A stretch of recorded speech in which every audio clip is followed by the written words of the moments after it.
Pacquiao, he appears to be heading towards the second showdown with WBO welterweight champion Team Bradley on April 12th over in Las Vegas, Nevada, MGM Grand. You know what I mean? You know what I'm saying? You know what up?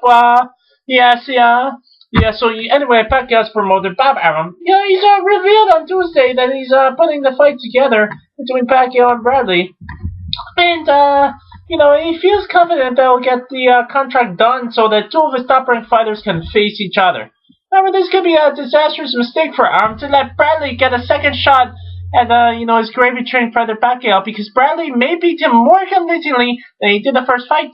Yes, WBA super middleweight champion, Andre Ward is picking Bradley to beat Pacquiao again. Ward fought Bradley years ago when the two of them were amateurs. He says he was the toughest guy he ever fought.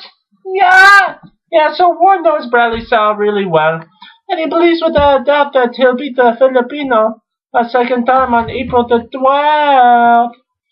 Now, the thing about that though is, he said, quote, I feel Bradley, has the desire that can't be denied, and he has the intangibles that you can't put your finger on, is what he has. Yeah, so I think he's willing to go to whatever places he needs to go not to lose.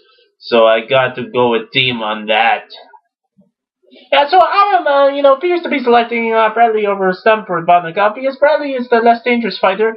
He won't cause as much physical damage or deterioration to Pacquiao the way Provodnikov would do. Now, Pacquiao could fight Provodnikov and beat him by a 12-round decision like he did Brian Rios, but Provodnikov gets his pounds of flesh in the process. In other words, Pacquiao would take a lot of vicious headshots and body shots in a fight, then he'd likely come out like he was dragging himself out of the battlefield.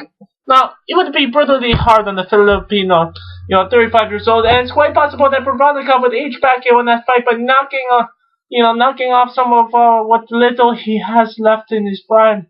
It doesn't matter as much as if Pacquiao does the same to Provodnikov, because he's not a cash cow like Pacquiao is. That's why the Bradley fight is likely seen as a safer fight for Pacquiao's health than the Provodnikov fight. But that doesn't mean Pacquiao will beat Bradley. The thing about it is because he's got the boxing skills and the style to do exactly what he did to Juan Manuel Marquez and beating him by a 12-round decision last October. Make him look like an old man in the process. Now, Bradley can do the same thing to Pacquiao if this fight takes place. I mean, when you're 35 and you have been beaten 2 of your last 3 fights like Pacquiao's, there are no easy wins at this point. If he's going to be matched against an actual welterweight contenders in the top 5, and not slow ex-lightweights, being dragged into the ring of a loss like Mike Alvarado, give decision, for Richard Aber.